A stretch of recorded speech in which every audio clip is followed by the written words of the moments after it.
राक्षसी चुड़ैलों का अंतः एलिरा की विजय। सैकड़ों साल पहले जब धरती पर अंधकार का राज था, तब उत्तरी यूरा वनों के मध्य एक काली जली हुई लकड़ियों से बनी झोंपड़ी खड़ी थी। उसके चारों ओर मरे हुए पेड़ों की लंबी कतारें थीं, जहां न पक्षियों की चहचहाहट थी और न ही किसी जानवर की आहट। बस सन्नाटा था, और वो सन्नाटा था 3 पिशाचिनियों, गर्थिका, झारमाला और सिनवरा की शैतानी उपस्थिति का। ये तीनों बहनें थीं, लेकिन उनका रिश्ता खून से भी ज्यादा गहरा, अंधेरे से जुड़ा था। वे रक्त अनुष्ठान करती थीं, जिसमें हर 100 वर्षों में एक विशिष्ट कन्या की बलि देकर उन्हें अमरत्व प्राप्त होता था। उनकी शक्तियों का स्रोत था पूर्ण रक्तचंद्र। जब चांद लाल हो जाए और जंगल स्याह हो जाए, तभी यह अनुष्ठान आरंभ होता था। उस रात भी वही रक्तचंद्र निकला था, और उसकी रोशनी में एक लड़की एलिरा बधी हुई थी। एलिरा एक योद्धा, एक खोजी और अनजाने में इस श्रापित भूमि में प्रवेश कर चुकी एक मासूम थी। उसका एक पैर काट दिया गया था और वो पेड़ से बंधी थी। उसके सामने एक विशाल कड़ाहा उबल रहा था, जिसमें इंसानी अंग, आंखें और हड्डियां तैर रही थीं। झारमाला जोर जोर से हंस रही थी। देखो, ये वही कन्या है जिसकी आत्मा हमें नया जीवन देगी। गर्थिका ने काला ग्रंथ मृतात्माओं की शक्ति नाम की किताब खोली और पढ़ना शुरू किया। चंद्र रक्त से रंगा, आत्मा विकल, स्त्री का खून बने अमर जीवन का अचल, हड्डी, मांस और हृदय का भाग, 3 बहनों को मिले नया राग। मंत्र के साथ ही हवा कांपने लगी और कड़ाही के नीचे की आग नीली हो गई। सिनवरा ने अपनी लंबी जीभ बाहर निकालते हुए कहा, अब ये चीखेगी और उसकी पीड़ा हमें जीवन देगी। पर ये तीनों नहीं जानती थीं कि एलिरा केवल शिकार नहीं थी। वो ऑर्डर ऑफ इल्ड्रॉन की अंतिम रक्षक थी, एक गुप्त समाज जो इन तीनों बहनों की दानवी सत्ता को समाप्त करने के लिए पीढ़ियों से काम कर रहा था। उसके भीतर उसकी माँ सेलिया की आत्मा छिपी थी, जो वर्षों पहले इन चुड़ैलों का शिकार बनी थी। जैसे ही गर्थिका ने अंतिम मंत्र पढ़ा, एलिरा की आंखों से नीली रोशनी फूटी, पेड़ की रस्सियां टूट गईं और वो हवा में उठ गई। गर्थिका चीखी, ये क्या हो रहा है? झारमाला ने कुल्हाड़ी उठाई, लेकिन जैसे ही उसने एलिरा पर हमला किया, उसकी पूरी देह आग की तरह जल गई। सिनवरा ने भागने की कोशिश की, लेकिन पेड़ों की शाखाएं उसकी टांगों को जकड़ चुकी थीं। गर्थिका ने एक शाप फेंका, लेकिन एलिरा ने कहा, मेरी माँ की आत्मा आज देख रही है और तेरा अंत आया। उसने हाथ फैलाए और एक चक्रवात सी ऊर्जा तीनों चुड़ैलों को घेर कर जलाने लगी। एक एक कर तीनों की चीखें जंगल में गूंजने लगी। अगली सुबह वो झोंपड़ी एक राख का टीला बन चुकी थी। पेड़ फिर से हरे हो चुके थे, पक्षी चहचहा रहे थे, और एलिरा अब जमीन पर मुस्कुराती हुई पड़ी थी। उसके चारों ओर जंगल ने जीवन पा लिया था, पर उसकी आंखें अब भी चमक रही थीं। एलिरा की नई सुबह, अगली सुबह जब सूरज की सुनहरी किरणें यूरा वनों में फिर से झांक रही थीं, तो एक अद्भुत शांति फैल चुकी थी। जहां कल तक मौत और खौफ का साया था, वहां अब जीवन का संगीत गूंज रहा था। पक्षी चहचहा रहे थे, हवा में ताजगी थी और फूलों की धीमी खुशबू फैल रही थी। झोंपड़ी की जगह अब सिर्फ राख का एक छोटा सा टीला था, जो 3 पिशाचिनियों के अंत की कहानी कह रहा था। एलिरा जमीन पर लेटी थी, उसकी आंखें खुली थीं और उनमें एक अजीब सी चमक थी। उसकी सांसें धीमी और गहरी थीं, मानो वो वर्षों की थकान के बाद आराम कर रही हो। उसका कटा हुआ पैर चमत्कारिक रूप से ठीक हो चुका था, सिर्फ एक हल्का सा निशान बाकी था जो उसकी भयानक रात की याद दिलाता था। उसके शरीर पर कोई चोट नहीं थी, जैसे सेलिया की आत्मा ने उसे पूरी तरह से ठीक कर दिया था। वो धीरे धीरे उठी। उसके भीतर एक नई ऊर्जा का संचार हो रहा था, एक शक्ति जो सिर्फ 3 पिशाचिनियों के खात्मे से नहीं, बल्कि माँ की आत्मा के बलिदान और अपने संकल्प से मिली थी। उसे महसूस हुआ कि ऑर्डर ऑफ इल्ड्रॉन का काम अभी खत्म नहीं हुआ था। उसने राक्षसी ताकतों का एक बड़ा हिस्सा तो खत्म कर दिया था, लेकिन दुनिया में और भी अंधेरा बाकी था। एलिरा ने अपने आसपास देखा। जंगल अब खिल उठा था। हरे भरे पेड़ों पर नई पत्तियां निकल रही थीं और फूलों के रंग और भी गहरे हो गए थे। ये उसके लिए एक संकेत था, एक नई शुरुआत का, एक नए युग का। उसने गहरी सांस ली और अपने आसपास फैले जीवन को महसूस किया। उसके मन में अब कोई डर नहीं था, सिर्फ एक उद्देश्य था। उसे पता था कि उसे अब उस गुप्त समाज के बाकी बचे सदस्यों को खोजना होगा, या शायद उन्हें फिर से बनाना होगा। उसे यह सुनिश्चित करना था कि कोई और रक्त अनुष्ठान कभी न हो और किसी और मासूम की जान न जाए। एलिरा मुस्कुराई। उसकी मुस्कान में शांति थी, शक्ति थी और एक अनकहा वादा था। वो अब सिर्फ एक योद्धा नहीं थी, बल्कि आशा की किरण थी, एक नई दुनिया की अग्रदूत थी। उसने अपनी यात्रा जारी रखने का फैसला किया, इस बार और भी मजबूत इरादों के साथ। जंगल ने उसे गले लगाया और वो आगे बढ़ गई अज्ञात रास्तों पर, एक उज्जवल भविष्य की तलाश में। एलिरा ने उस जीवित हुए जंगल को पीछे छोड़ दिया, जहां उसने 3 पिशाचिनियों का अंत किया था। उसकी यात्रा अब अकेली नहीं थी। उसकी माँ सेलिया की आत्मा का बल और ऑर्डर ऑफ इल्ड्रॉन की विरासत उसके साथ थी। वो जानती थी कि दुनिया में अभी भी अंधेरे की शक्तियां मौजूद हैं और उसका काम सिर्फ एक अध्याय का अंत था, पूरी किताब का नहीं। वह पश्चिम की ओर बढ़ी, जहां प्राचीन किंवदंतियों में ज्ञान के पहाड़ों का उल्लेख था। माना जाता था कि इन पहाड़ों में ऑर्डर ऑफ इल्ड्रॉन के शुरुआती सदस्य रहते थे और उन्होंने अपनी सबसे पवित्र विद्या और कलाकृतियां वहीं छिपाई थीं। एलिरा को उम्मीद थी कि वहां उसे अपने सवालों के जवाब मिलेंगे। क्या ऑर्डर के कोई और सदस्य बचे हैं? क्या पिशाचिनियों जैसी और भी शक्तियां दुनिया में फैली हुई हैं? और सबसे महत्वपूर्ण, उसे अपनी नई शक्तियों को कैसे समझना और नियंत्रित करना था। कई हफ्तों की यात्रा के बाद एलिरा ज्ञान के पहाड़ों की तलहटी तक पहुंची। ये पहाड़ भव्य और रहस्यमय थे, उनकी चोटियां बादलों में छिपी थीं।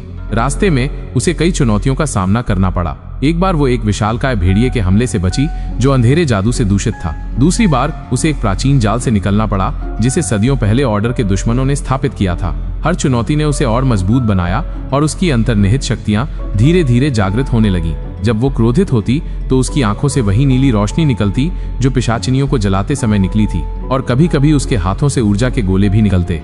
एक रात जब वो एक गुफा में विश्राम कर रही थी तो उसने एक पुराना नक्शा पाया जो पत्थरों पर उकेरा हुआ था। नक्शे में चंद्रमा के आंसू नाम की एक जगह दिखाई गई थी, एक छिपा हुआ झरना जो पहाड़ों के केंद्र में था। किंवदंती कहती थी कि ये वो जगह थी जहां ऑर्डर ऑफ इल्ड्रॉन की पहली संस्थापक एल्ड्रॉन ने अपनी आत्मा का बलिदान दिया था ताकि अंधेरे को रोका जा सके।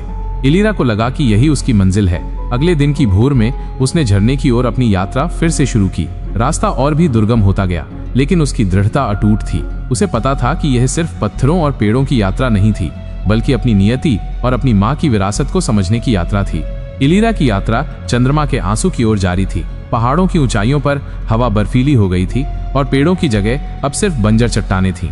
लेकिन जैसे जैसे वो आगे बढ़ती गई, एक हल्की नीली चमक दूर से दिखने लगी जो उसे अपनी ओर खींच रही थी। वो जानती थी कि वो सही रास्ते पर है।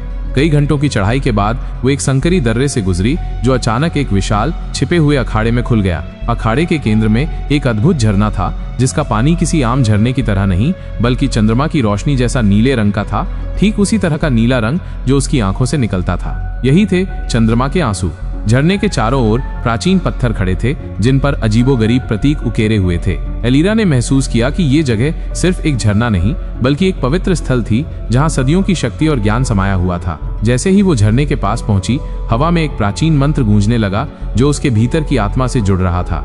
उसने झरने के नीले पानी में अपना हाथ डाला। पानी छूते ही उसके दिमाग में सैकड़ों तस्वीरें कौंध गईं। ऑर्डर ऑफ इल्ड्रॉन की स्थापना, अंधेरे के खिलाफ उनकी पहली लड़ाई, एल्ड्रॉन का बलिदान और सदियों से छिपे हुए गुप्त ज्ञान। उसे अपनी माँ सेलिया की आवाज सुनाई दी जो कह रही थी, एलिरा, ये तुम्हारा कर्तव्य है, तुम अकेले नहीं हो। फिर एक धुंधली आकृति झरने के नीले पानी से बाहर निकली, एक महिला की आत्मा जो बेहद शक्तिशाली और शांत थी। उसकी आंखें एलिरा जैसी ही नीली चमक रही थीं। ये एल्ड्रॉन थी, ऑर्डर ऑफ इल्ड्रॉन की संस्थापक। एल्ड्रॉन की आत्मा ने कहा, तुम आ गई आखिरकार। सदियों से हमने तुम्हारी प्रतीक्षा की है एलिरा। उसकी आवाज में दुख नहीं बल्कि एक गहरा विश्वास था। तुम तीनों पिशाचिनियों का अंत कर चुकी हो, लेकिन अंधेरे की जड़ें गहरी हैं। दुनिया में और भी लोग हैं जो इन शक्तियों को जगाना चाहते हैं और अब तुम्हें उन्हें रोकना होगा। एलिरा ने एल्ड्रॉन से पूछा, मैं क्या करूं? मैं अकेली हूं। एल्ड्रॉन मुस्कुराई, तुम अकेली नहीं हो, तुम्हारी माँ की आत्मा तुम्हारे साथ है और अब मेरा ज्ञान भी। ये झरना, चंद्रमा के आंसू, तुम्हारी शक्तियों को जागृत करेगा। तुम अंधेरे और प्रकाश के बीच संतुलन स्थापित करने वाली हो एलिरा। जैसे ही एल्ड्रॉन ने ये शब्द कहे, झरना और तेजी से बहने लगा और उसकी नीली रोशनी एलिरा को पूरी तरह से घेर लिया। एलिरा ने महसूस किया कि उसकी शक्तियां एक नए स्तर पर पहुंच रही हैं। वो अब केवल एक योद्धा नहीं थी बल्कि अंधेरे को देखने और उसे चुनौती देने वाली एक प्रकाशमय आत्मा बन चुकी थी। एल्ड्रॉन की आत्मा धीरे धीरे झरने के पानी में विलीन हो गई, लेकिन उसका ज्ञान और शक्ति एलिरा के भीतर समाहित हो चुके थे। एलिरा जानती थी कि उसकी यात्रा अभी खत्म नहीं हुई है, बल्कि एक नए अध्याय की शुरुआत हुई है। एक ऐसा अध्याय जहां उसे दुनिया को अंधेरे से बचाने के लिए अपने नए शक्तियों का उपयोग करना होगा। चंद्रमा के आंसू में एल्ड्रॉन की आत्मा से जुड़ने के बाद एलिरा पहले से कहीं ज्यादा शक्तिशाली महसूस कर रही थी। उसकी आंखें अब लगातार नीली चमकती रहती थीं और उसके भीतर प्रकाश और अंधेरे के बीच संतुलन स्थापित करने की एक गहरी समझ आ गई थी। वो अब सिर्फ एक योद्धा नहीं थी बल्कि ज्ञान और शक्ति का एक जीवित पुतला बन चुकी थी। ज्ञान के पहाड़ों से नीचे उतरते हुए एलिरा ने अपनी नई शक्तियों का अभ्यास करना शुरू किया। वो बिना छुए पत्थरों को हिला सकती थी, हवा में खुद को हल्का कर सकती थी और अपनी इच्छा से ऊर्जा के गोले दाग सकती थी। उसे ये भी महसूस हुआ कि वो अब जानवरों और पेड़ों की भावनाओं को भी समझ सकती है और वे उसे खतरे का आभास करा सकते हैं। एक रात जब वो एक घने जंगल से गुजर रही थी तो उसे अचानक एक तेज दर्द महसूस हुआ, ठीक वैसा ही जैसा उसकी माँ की आत्मा ने महसूस किया होगा। उसने हवा में एक बुरी शक्ति की गंध महसूस की। ये पिशाचिनियों से भी ज्यादा भयावह थी, क्योंकि ये शक्ति पूरे क्षेत्र को दूषित कर रही थी और पेड़ मुरझा रहे थे। उसी क्षण उसके दिमाग में एल्द्रोन की आवाज गूंजी, देखो एलिरा, ये काला दिल है जो हर सदी में जागृत होता है और दुनिया को अंधेरे में डुबोना चाहता है। ये पिशाचिनियों से भी पुरानी शक्ति है और इसे सिर्फ शुद्ध प्रकाश से ही हराया जा सकता है। एलिरा ने अपनी नीली आंखों से देखा और उसे दूर एक पहाड़ी पर एक विशाल काला महल दिखाई दिया, जिससे चारों ओर अंधेरे की लहरें निकल रही थीं। महल से एक भयानक चीख सुनाई दी जो धरती को कंपा रही थी। ये काला दिल था जो अब जाग चुका था। एलिरा को पता था कि ये उसकी सबसे बड़ी चुनौती है। उसे अब सिर्फ व्यक्तिगत प्रतिशोध के लिए नहीं लड़ना था, बल्कि पूरी दुनिया को बचाने के लिए। काला दिल को हराने का मतलब था न सिर्फ अंधेरे को रोकना, बल्कि दुनिया में प्रकाश और जीवन को बहाल करना। उसने अपनी तलवार उठाई जो अब नीली ऊर्जा से चमक रही थी। उसके भीतर कोई डर नहीं था, केवल एक अदम्य संकल्प था। वो जानती थी कि यह लड़ाई आसान नहीं होगी, लेकिन वो अकेली नहीं थी। उसकी माँ की आत्मा, एल्द्रोन का ज्ञान और चंद्रमा के आंसू से मिली शक्तियां उसके साथ थीं। एलिरा ने काले महल की ओर कदम बढ़ाए, जहां अंधेरे की शक्ति चरम पर थी। उसे पता था कि यह युद्ध उसकी नियति का सबसे महत्वपूर्ण अध्याय होगा और उसे हर कीमत पर जीतना होगा। एलिरा काले महल की ओर बढ़ रही थी, जहां से काला दिल की भयानक ऊर्जा निकल रही थी। जैसे जैसे वो पास पहुंचती गई, अंधेरा और घना होता गया। पेड़ मुरझाकर राख में बदल रहे थे, हवा में सड़ी हुई गंध थी और जमीन के नीचे से दर्दनाक चीखें सुनाई दे रही थीं। ये काला जादू था जो जीवन को चूस रहा था।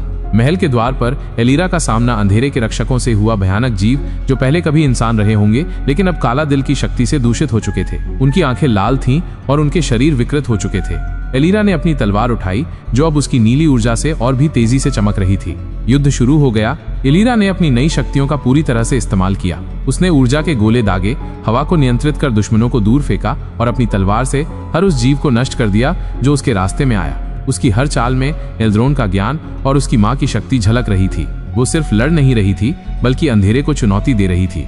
आखिरकार वो महल के केंद्र तक पहुंची, एक विशाल कक्ष जो पूरी तरह से अंधेरे में डूबा हुआ था। कक्ष के बीच में एक पल्सेटिंग काला स्फटिक था जो लगातार अंधेरे की ऊर्जा छोड़ रहा था। यही काला दिल था। उसकी उपस्थिति इतनी शक्तिशाली थी कि एलिरा को भी एक पल के लिए घुटनों पर बैठने का मन किया, लेकिन उसने खुद को संभाला। स्फटिक के चारों ओर अंधेरे के कई उपासक थे जो काला दिल की पूजा कर रहे थे।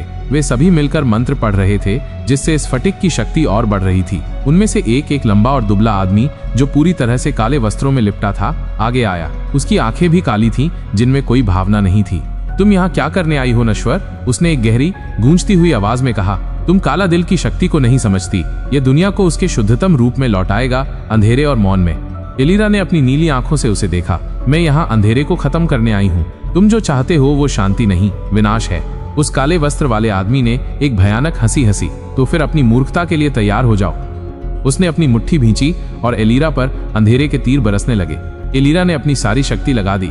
उसने अपने चारों ओर एक नीली ढाल बनाई जो अंधेरे के तीरों को सोख रही थी। फिर उसने अपनी ऊर्जा को केंद्रित किया और एक विशाल प्रकाशमय लहर काला दिल की ओर छोड़ी। प्रकाश की लहर उपासकों से टकराई और वे सब चीखते हुए राख में बदल गए।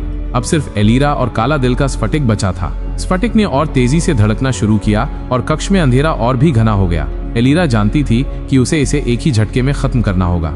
उसने अपनी आंखें बंद की, अपनी माँ और एल्द्रोन की आत्माओं को महसूस किया। उसने अपनी सारी बची हुई शक्ति को अपनी तलवार में केंद्रित किया, जो अब एक चमकदार नीली ज्वाला में बदल चुकी थी। उसने एक गहरी सांस ली और अपनी पूरी ताकत से स्फटिक पर वार किया। एक भयानक चीख के साथ काला दिल का स्फटिक कई टुकड़ों में टूट गया। अंधेरा तेजी से गायब होने लगा और कक्ष में एक अद्भुत सफेद रोशनी फैल गई। क्या एलिरा ने सच में काला दिल को खत्म कर दिया था? और इस जीत का दुनिया पर क्या असर होगा? अगर आपको हमारी कहानी अच्छी लगी हो तो हमारे चैनल को लाइक, कमेंट और सब्सक्राइब कर लें, ताकि हमारी कहानी आपके पास सबसे पहले पहुंचे।